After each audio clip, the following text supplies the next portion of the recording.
día en la casa de Dios que 1000 años lejos de Él. Prefiero un rincón en la casa de Dios que todo el palacio de un rey,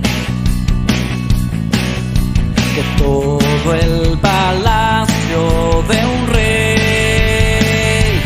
Ven conmigo a la casa de Dios, celebraremos juntos su amor, haremos fiesta en honor de aquel que nos amó.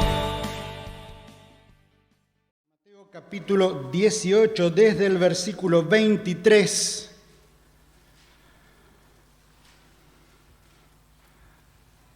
Vamos a estar leyendo hasta el versículo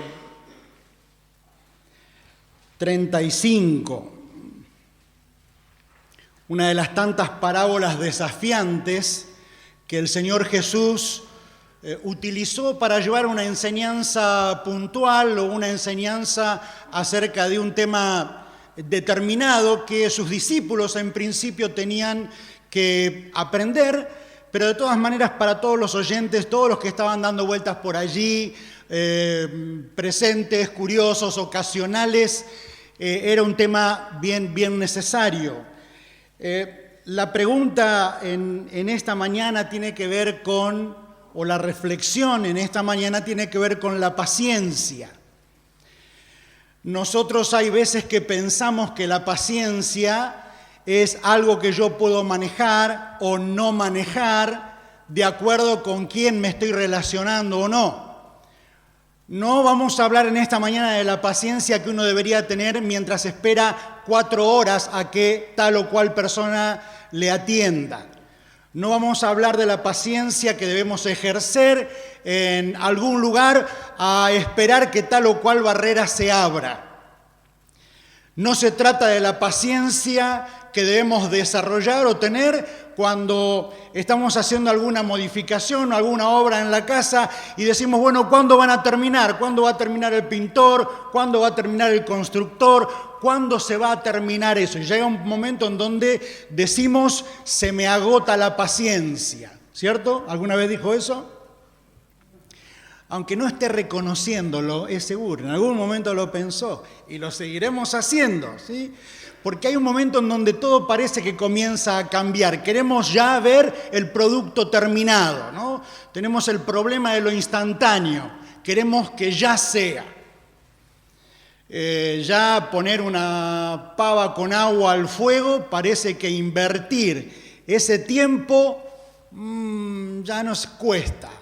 O una comida que lleva tiempo, ni hablar de amada comida armenia, que lleva tiempo de proceso seguro, pero todos disfrutamos del momento, pero el proceso requiere poner en marcha eso que nosotros llamamos paciencia. No voy a hablar de eso en esta mañana, quiero hablar de otra cosa, quiero que pensemos juntos en una paciencia diferente y es obviamente la paciencia como fruto del Espíritu Santo. Es diferente. Porque no es un opcional. Los o el fruto del Espíritu no es algo opcional en nuestra vida. No es como una casa que la quiero con 2 habitaciones, con 3, o quiero un auto con tal o cual características y de acuerdo o no al presupuesto uno va escogiendo de qué manera va a invertir en eso. La paciencia como fruto del Espíritu Santo no es una opción. Usted ni yo podemos decir, bueno, tengo mucho amor, pero no soy paciente. No podemos de ninguna manera ser templados o tener templanza, mansedumbre, benignidad, pero nada de amor. De ninguna manera el fruto o los frutos del Espíritu Santo son una opción en nuestra vida. Necesitamos dar fruto, necesitamos desarrollarlo de acuerdo a lo que la palabra de Dios nos dice. Y hermanos, hay una realidad. El Espíritu Santo, déjenme describirlo de esta manera, el Espíritu Santo es el único árbol que da todos los frutos que necesitamos. Usted planta un árbol determinado en su casa, en un terreno, como fuere, sabe que responde a tal fruto y espera obtener resultado por eso, ¿o no? Hermanos queridos, cada uno de nosotros está plantado en el terreno de Dios. Cada uno de nosotros está plantado en el reino de Dios y Él mismo nos ha plantado a cada uno de nosotros. Por lo tanto, ¿qué espera? Que demos fruto. ¿Cuántas veces habrá arrancado de su jardín una planta que ya no daba fruto? ¿Cuántas veces, y no le pregunta, ¿no es cierto?, a su planta, a su rosal o a lo que fuere, si desea ser quitado del jardín? Usted va y lo hace porque ya ha visto que no da fruto, porque sabe que está seco o lo que fuere.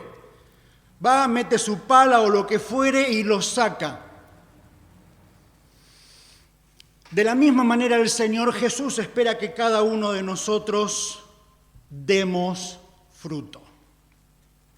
Si tuviese que escribir un listado ahora en un papel que tenga por allí, ¿cuántos frutos del Espíritu podría anotar allí que usted tiene? Que después de 10 años de hijo de Dios, después de 20 años de creyente, de 30 o 40 o de toda la vida, sabe que ha dado ese fruto. ¿Puede anotarlo? Tal vez dejaríamos la tarea para la casa, o para la tarde, o para mañana cuando tenga su tiempo con el Señor. ¿Qué podría escribir? ¿En qué papel podría escribir? Tengo este fruto, Señor Dios, gracias porque he dado tal o cual fruto. No hay otra manera de entenderlo. El Espíritu Santo es el único árbol que da todos los frutos que necesitamos.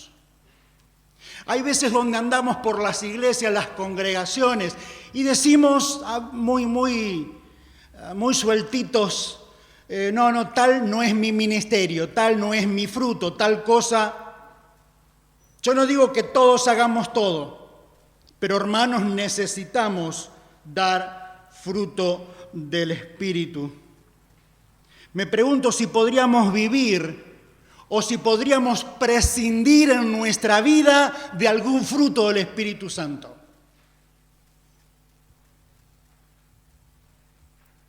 ¿Podría usted ser un esposo no amoroso?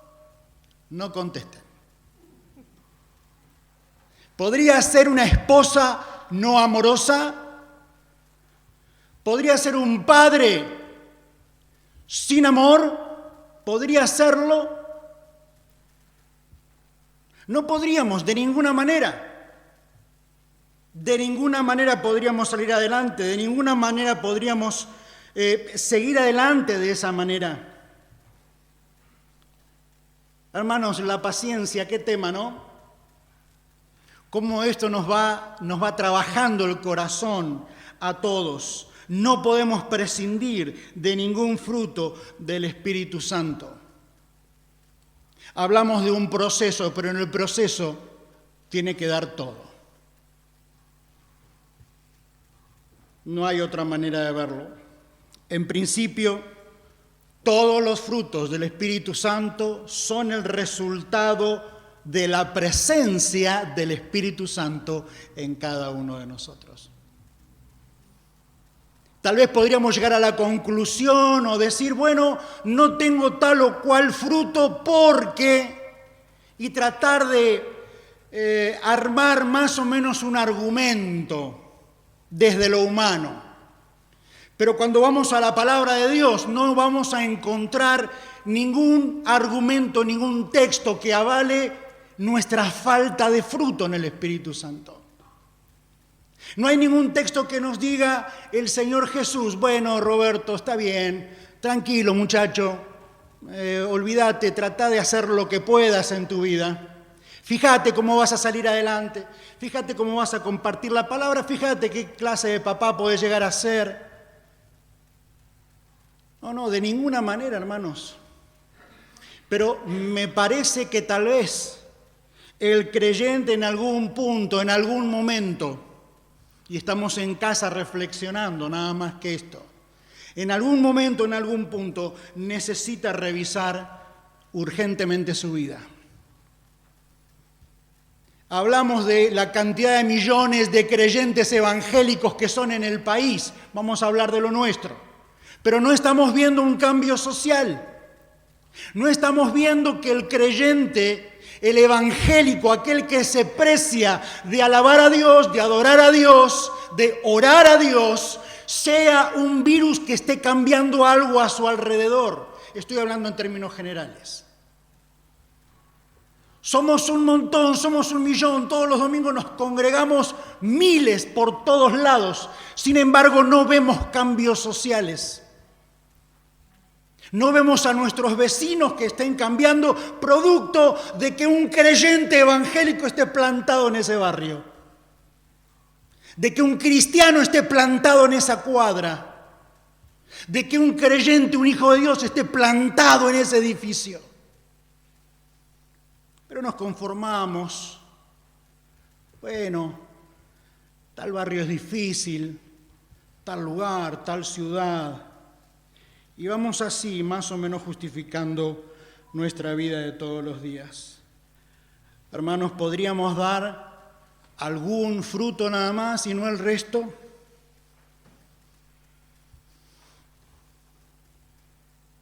¿Podríamos dar algún fruto y no el resto? Y Dios, ¿podría ser realmente Dios si Él no tuviese amor? Si Él no tuviese gozo, paz, paciencia, amabilidad, bondad, fidelidad, mansedumbre, dominio propio. En realidad no es que Él tiene todo esto, Él es todo esto. ¿Por qué? Porque es su esencia. No podría ser nuestro Dios, no podría exigirnos, no podría pedirnos que demos fruto del Espíritu si Él no lo tuviese. ¿Recuerdan cuando la palabra nos dice, el mismo Señor, sed santos? ¿Por qué? Porque yo soy santo. ¿Podría Dios pedir santidad en nuestra vida y si Él no la tuviese?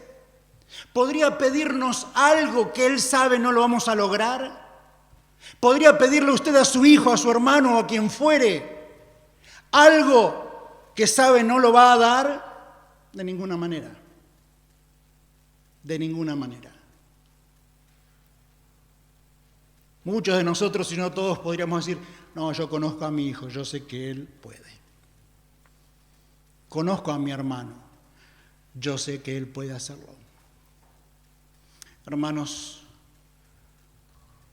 no es ninguna novedad, pero Dios te conoce.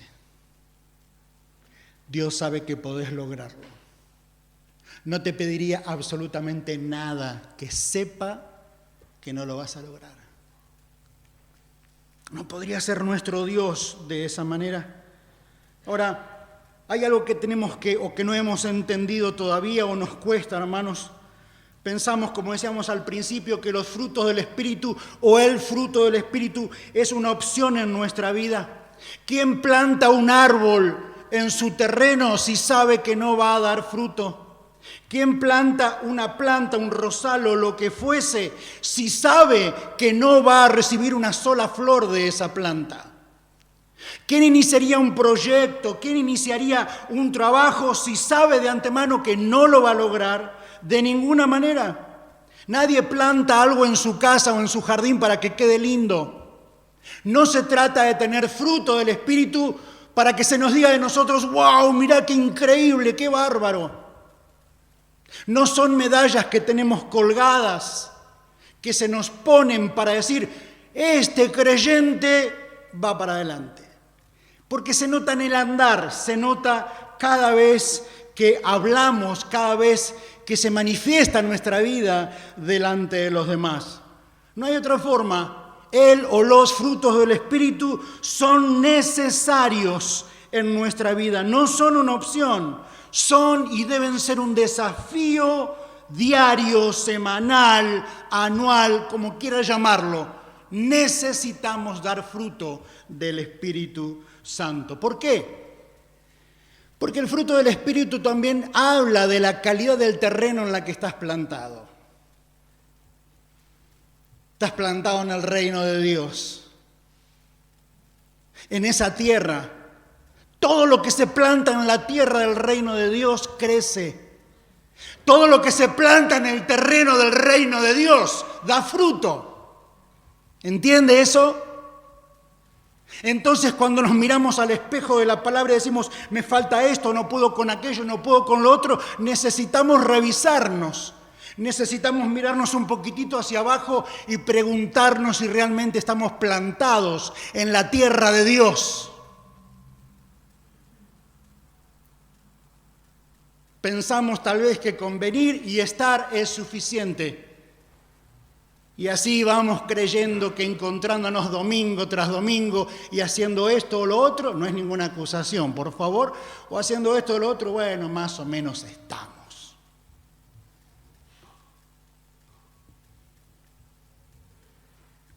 Entonces leo la parábola. Mateo 18, del versículo 23 al 35, y quiero leer de la Nueva Versión Internacional.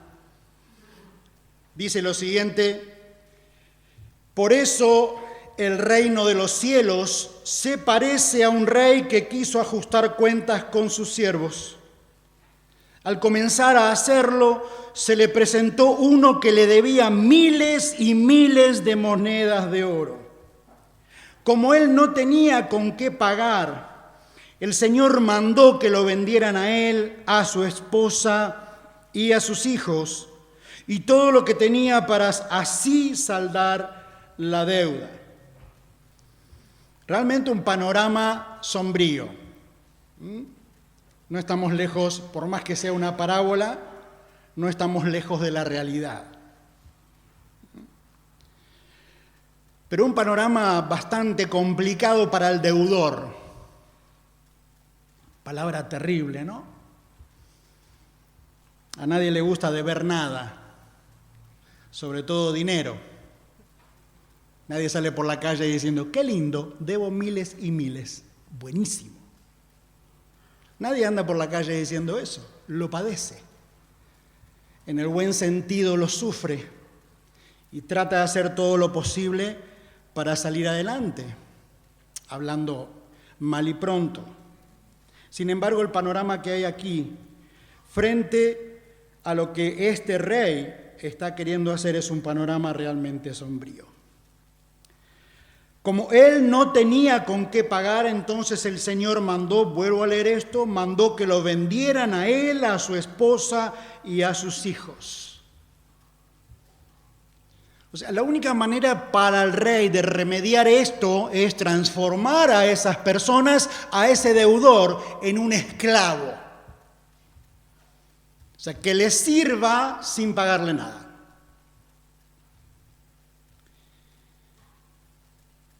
El siervo se postró delante de él y yo creo que comenzó a hacer todo lo que un ser humano hace en un momento de desesperación. Todo lo posible para convencer al otro de algo. Te pido por favor, please. Le habrá ofrecido un plan alternativo, le habrá dicho, por favor, dame una semana más, dame un mes más, vamos a reprogramar esto, vamos a recalcularlo o algo por el estilo, ¿no?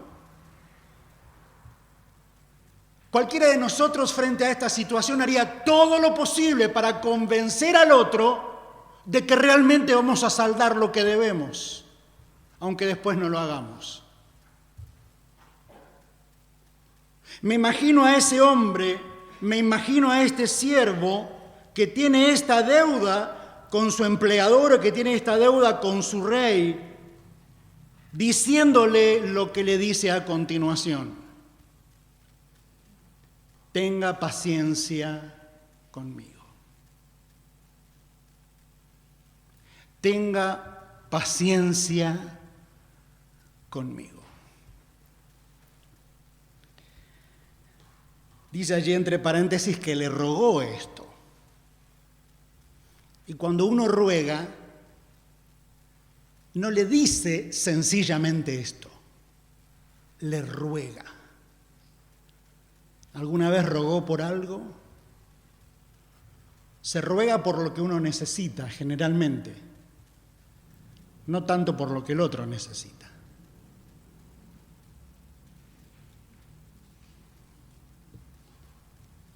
Tenga paciencia conmigo.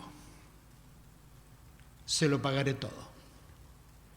Pero necesito de su paciencia. Interpretación personal, creo que le está pidiendo que siga ejerciendo paciencia, no que a partir de ahora tenga paciencia. Me imagino que ya le debería haber mandado un par de cartas documento de intimaciones para que este siervo, este empleado, se ponga a cuenta con él. Me imagino, estoy exagerando tal vez la interpretación. Yo se lo voy a pagar. Tenga paciencia conmigo. Hay veces en donde nosotros caemos en oración delante del Señor por algo, por alguna situación particular, por algo que necesitamos, por alguna enfermedad, por lo que fuere, y le pedimos al Señor que actúe en consecuencia, que tenga amor, que tenga misericordia, que sea humilde, que sea manso, cuando le estamos pidiendo que sea todo lo que ya es. Pero nos encontramos desde nuestra desesperación pidiéndole a Dios que sea, que tenga conmigo todo lo que ya me dio. Entonces nos preguntamos qué clase de Dios tenemos o a qué clase de Dios nos dirigimos. ¿Qué clase de Señor tenemos? ¿Qué clase de Rey tenemos? ¿Qué Dios nos hemos armado? Algo pasó en ese momento de tal manera que el versículo 27 nos dice, el Señor se compadeció de su siervo. Y dice que le perdonó la deuda. Vaya respuesta a la oración, ¿no?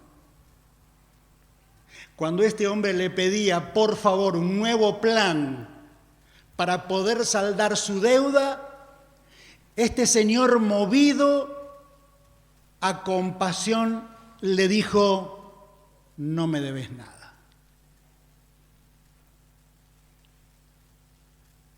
A veces Dios responde, hay momentos en donde la respuesta de Dios, hay momentos donde el Señor Jesús responde a algo que no le hemos pedido, o que responde nuestra oración de una manera completamente diferente. Muchos de nosotros, tal vez este siervo, le está pidiendo solamente compasión, solamente paciencia. Por favor, yo le voy a pagar todo. Perfecto, está perdonado lo tuyo. Más de uno quisiéramos recibir esa respuesta, ¿no? No me debes nada. ¿Cuántos quieren recibir ese resumen de su tarjeta de crédito donde dice usted compró esto, compró lo otro, tanto tiene que pagar, pero no pague nada, está todo perdonado? Les quiero decir algo, jamás va a llegar ese resumen. No lo espere, aunque le pida paciencia al banco o lo que fuere. Estamos hablando de otra cosa. Al salir, aquel siervo se encontró con uno de sus compañeros que le debía 100 monedas de plata. Nada en comparación con lo que el otro debía.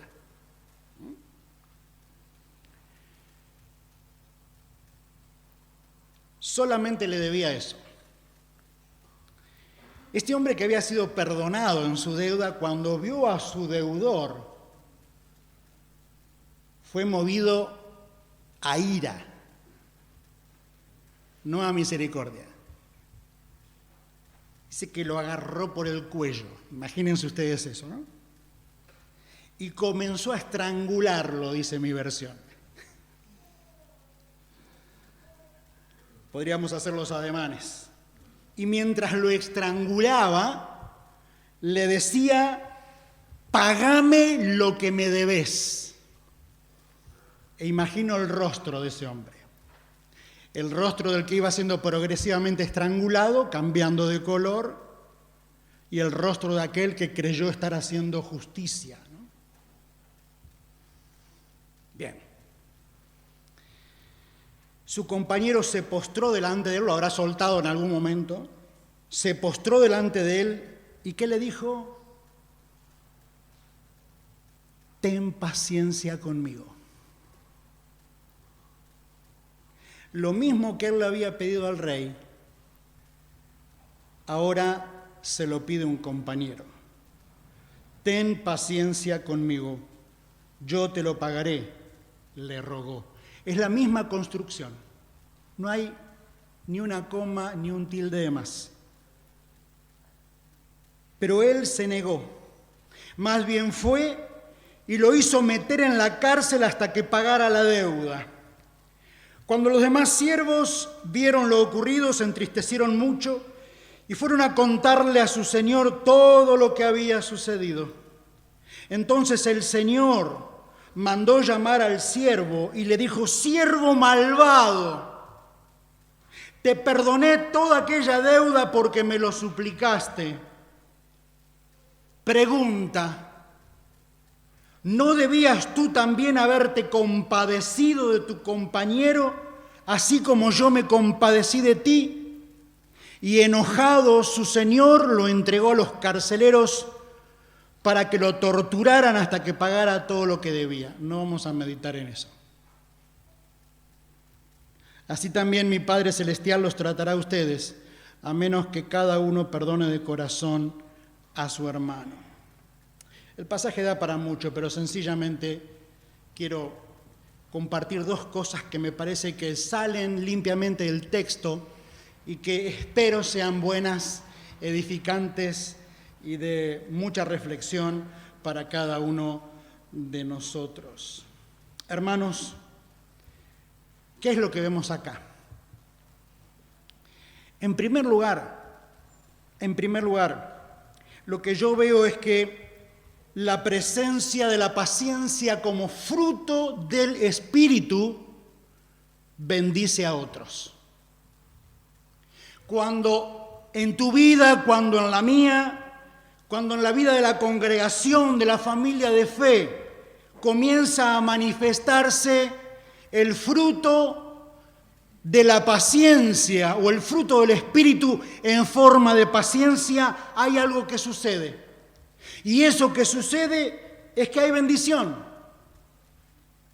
Tu vida bendice a otros. La paciencia en la vida de aquel bendice a otros a su alrededor.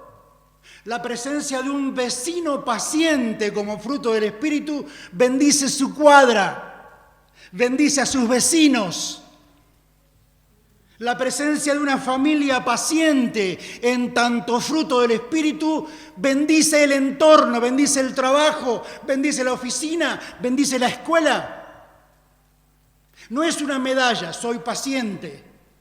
Tengo paciencia como fruto del Espíritu. Hermanos, el fruto es para algo.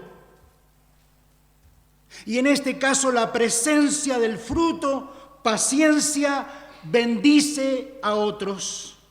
No solamente hay un beneficio personal, sino que podemos observar cómo el entorno comienza a cambiar. ¿Cómo está su entorno? ¿Cómo está su familia? ¿Cómo está el lugar en donde usted trabaja? ¿Alienta la discusión? ¿Alienta el intercambio de opiniones? ¿Cómo está el entorno en donde se maneja usted todos los días de su vida? Cuando va a la verdulería, ¿habla de lo mismo que todo el mundo habla? Cuando está en una sala de espera esperando su turno médico, ¿habla de lo mismo que todo el mundo habla? Aunque ya nadie habla, están todos con su celular y a otra cosa. Cuando nos congregamos semanalmente, ¿se respira paciencia como fruto del Espíritu?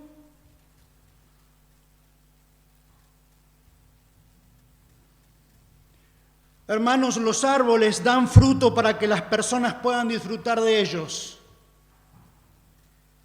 Cuando alguien planta un manzano y lleva años en dar fruto, cuando recibe ese fruto es bendición. Y cuando el fruto está maduro, ya está listo para comerse. El fruto no es tan fruto cuando está verde todavía o inmaduro. En la vida del Hijo de Dios, también la madurez es una bendición. Pensamos que la madurez es la característica de aquellos que ya dentro de poco vamos por arriba de los 60, 60 y pico. Estamos hablando de algo completamente diferente. Hermano, amados, tu paciencia bendice, tu paciencia te engrandece. Tu paciencia te afirma y produce exactamente lo mismo en otros también. Por eso la paciencia como fruto del Espíritu no es un fin en sí mismo, no es para decir, lo logré, lo tengo, bueno, ¿ahora qué? Debe transformarse en un canal, debe transformarse en una herramienta, en una especie de tubería, diría yo, a través de la cual Dios comienza a bendecir a otros de una manera impresionante. No es ninguna grandeza personal decir, no, yo no tengo paciencia. Podremos no tener paciencia para algo, pero jamás esa falta de paciencia puede perjudicar a otro. Aquel hombre rey, aquel prototipo de Dios, de alguna u otra manera dejó que a través de su paciencia fluyera el perdón que iba a aliviar la vida de ese deudor. Hermanos queridos, seguimos siendo deudores. Seguimos siendo deudores de Dios. Seguimos adeudándole un montón todavía. Sin embargo, Él sigue ejerciendo paciencia con cada uno de nosotros. Ha sido paciente desde el principio. Tu vida ha sido forjada en el crisol de Dios.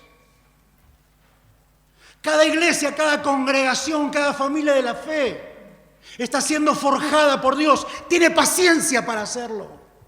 Gloria a Dios por eso. Imagínense a un Dios impaciente. A un Dios que quiera recibir de nosotros algo instantáneo. Él sabe que nos cuesta, no lo justifica. Sabe que nos cuesta, pero Él mismo sabe que nos ha metido en un proceso de cambio. Ninguno de nosotros es el mismo desde que conoció a Cristo. Ninguno de nosotros es el mismo desde aquel momento en donde levantamos nuestra mano o entregamos nuestro corazón al Señor. Algo empezó allí. Más rápido en algunos, menos en otros. Sin embargo, es un proceso. La paciencia es un proceso. Necesitamos dar ese fruto del Espíritu. No es un fin en sí mismo, como decimos. Aquella deuda fue saldada, fue perdonada. En realidad es curioso porque aquel rey no le dijo, no me debes nada. Le dijo, me debes un montón, pero te perdono. Me debes, pero te perdono. Eso fue lo que pasó con nosotros. Le debemos a Dios. Es impagable, pero nos perdonó. Y a veces vamos marchando por la vida equivocándonos, endeudándonos espiritualmente. Sin embargo, Dios llega a nuestra vida y nos perdona. Nos da oportunidades a cada instante. Y por otro lado, hermanos, si por un lado la presencia de la paciencia bendice a otros, tenemos que decir en segundo lugar que la ausencia de la paciencia como fruto del Espíritu, lo voy a decir de esta manera, saca lo peor de nosotros. La ausencia de la paciencia como fruto del Espíritu saca lo peor de nosotros. Eso que usted le llama el viejo hombre, eso que nosotros le llamamos el indio, la mostaza, y con perdón de los hermanos italianos, la tanada, y un montón de otras cosas que hemos inventado para permitirnos, aunque sea momentáneamente, y me conocen, ¿no? Bueno, algunos, ser bien gráfico, el indio, la tanada, la mostaza, lo único que hace es estrangular espiritualmente al otro. Cuando en tu vida y en la mía no hay paciencia como fruto del Espíritu, lo único que sucede es que va a sacar lo peor de tu vida. Ese indio, ese hombre viejo, como quiera llamarle, que sigue conviviendo ahí adentro y al que todavía no le hemos dado al Señor el señorío sobre esa vida. Entonces no es ninguna virtud, no hay ningún motivo de oración, aunque sea jugando en donde le digamos al Señor, préstame el viejo hombre un ratito porque tengo que hacer justicia por mano propia. Así como la presencia del Espíritu bendice la vida de los que están alrededor tuyo, cuando no das fruto, llámale paciencia, amor, benignidad, templanza, todo lo que quieras, saca lo peor de vos, de nosotros. Aquel siervo creyó que estaba haciendo lo correcto, estaba convencido. ¿Por qué? Porque no vivía bajo el señorío de Cristo. Seguía teniendo otro señorío todavía. Recibe el perdón de su deuda, la compasión de su rey, tiene la bendita oportunidad de hacer lo mismo con los demás y no lo hace. No se siente movido ni siquiera un cachito a hacer con el otro lo mismo que hicieron con él.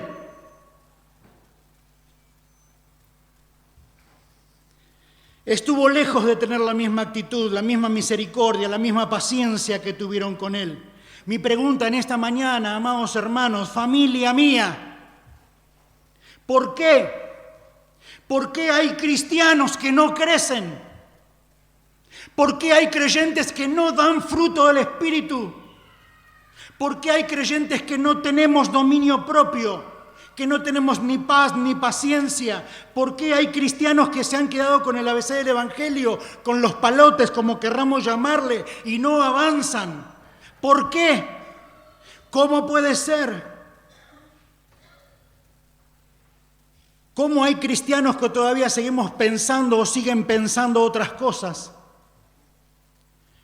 En el año 2019 el CONICET publicó una encuesta en donde hacía un estudio entre evangélicos de distintas denominaciones. Y muchas de las preguntas eran preguntas que tenían que ver con la vida personal de esas personas. Y las conclusiones, las estadísticas son tremendamente horribles. Algunas nada más, por ejemplo, si les interesa, puedo pasar el link después. Se le preguntó a todos aquellos creyentes evangélicos si creían en Dios. Denme la respuesta. ¿Sí? Denme el porcentaje. ¿Cuál debería ser el porcentaje indicado? 100%. Bien, 94% de los evangélicos creyentes creen en Dios. Y en el ranking, para hacerlo corto, más abajo viene Jesús, con un 90 y pico, no igual al Padre. Ni hablar del Espíritu Santo. Y lo más triste es que muchos de esos creyentes evangélicos se les preguntó si creían en otras cosas también. También creen en los ovnis, en el Gauchito Gil y en un montón de cosas más.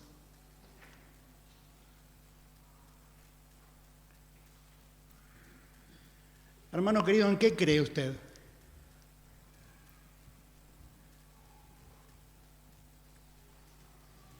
¿Por qué hay cristianos? ¿Por qué hay creyentes que no crecen?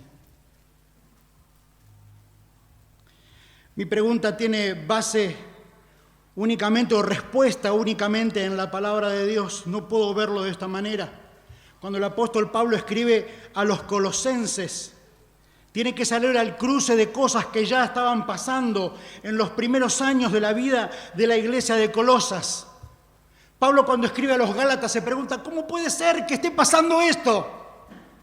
Habiendo creído en Dios, habiendo puesto su fe, su confianza en Dios, ¿cómo puede ser que se hayan apartado del evangelio correcto?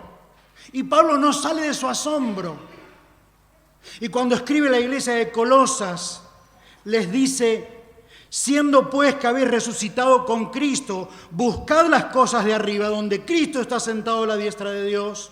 Ocupad la mente en las cosas de arriba y no en las de la tierra. ¿Cómo hacemos? ¿Cómo hacemos para ocupar nuestra mente en las cosas de Dios? No, pero no podemos, tenemos que saber la realidad, tenemos que saber esto, tenemos que saber lo otro. Y vivimos consumiendo noticiosos y vivimos consumiendo información que no sabemos de dónde viene, pero le damos cierta credibilidad. No estoy hablando en contra de nada ni de nadie.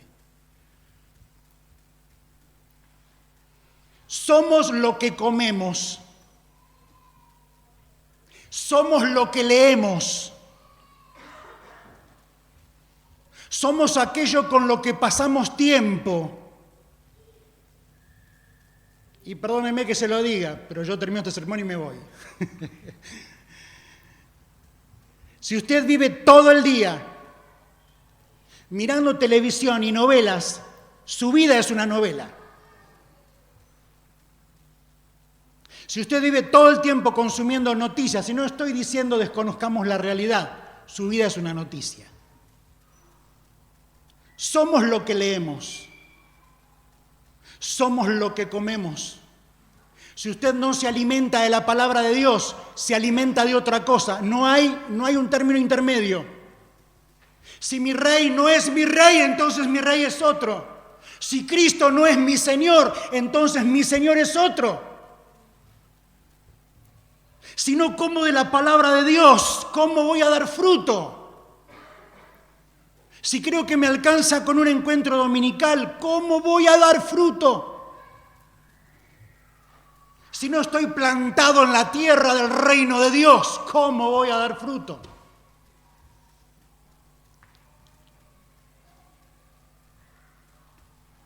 Habéis muerto, dice Pablo, y vuestra vida ahora está escondida con Cristo en Dios, no en otro lado, no en lo que pasa alrededor mío, no en un candidato, no en un dólar, no en un billete. No está en eso mi confianza.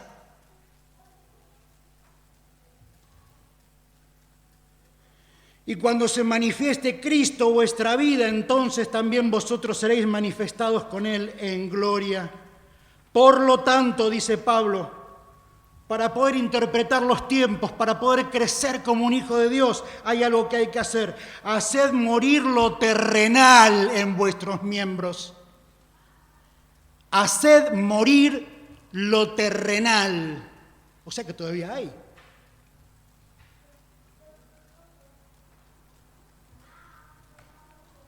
El texto pone allí 2 puntos y hace un listado de las cosas que son terrenales. Fornicación, impureza, bajas pasiones, malos deseos y la avaricia, que es idolatría. A causa de estas cosas viene la ira de Dios sobre los rebeldes. En ella anduvisteis también vosotros en otro tiempo, cuando vivíais entre ellos. Pero ahora, y ese ahora es para nosotros. Éramos esto, pero ahora somos otra cosa.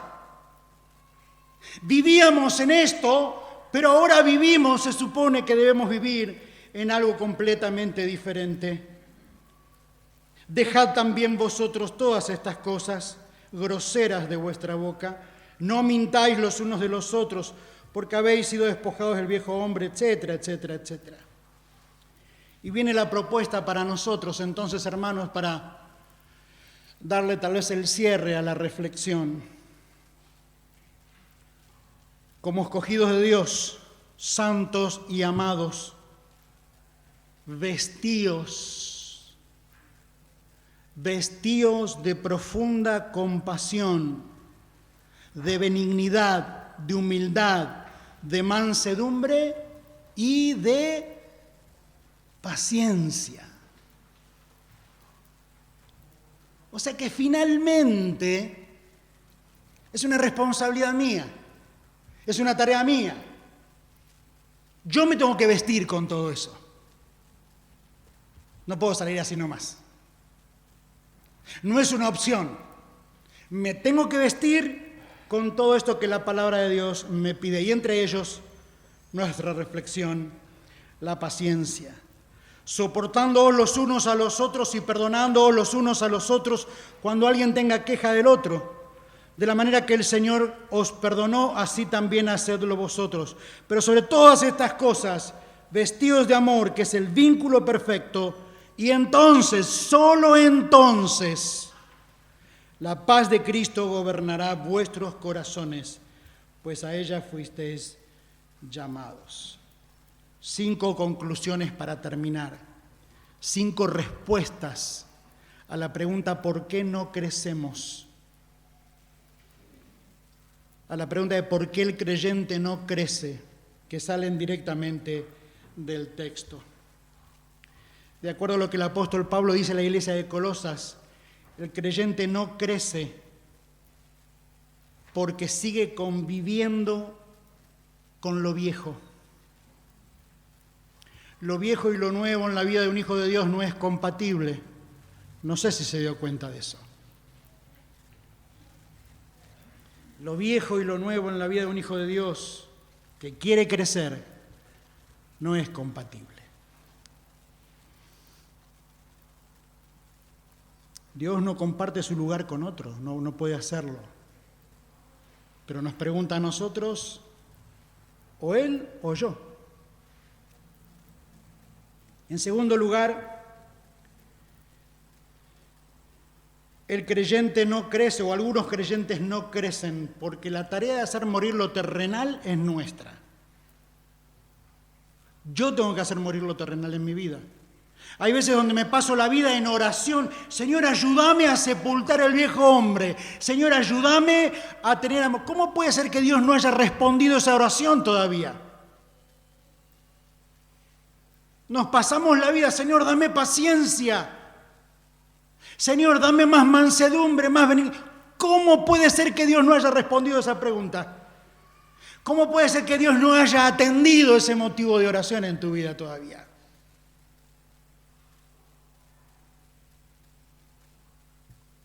Yo tengo que hacer morir lo terrenal en mi vida para que Cristo pueda ponerme esa vestimenta completamente diferente. En tercer lugar, no crecemos porque todavía hay actitudes que no han sido transformadas.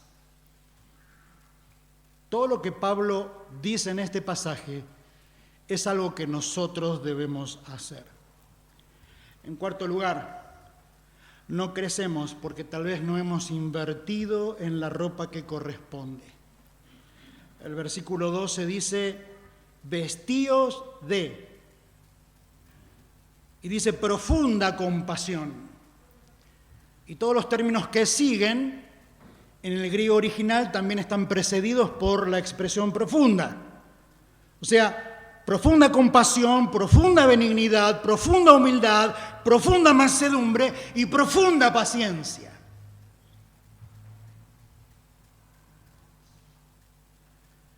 Y por último, no crecemos porque a veces hemos normalizado la ausencia de la paciencia en nuestra vida. Y cuando comenzamos a normalizar las anormalidades, se dan desastres espirituales en nuestra vida. Entonces creo en el Gauchito Gil. Entonces me inclino más en creer en Jesús que en Dios. Entonces creo que el aborto es una opción para las mujeres que quieran.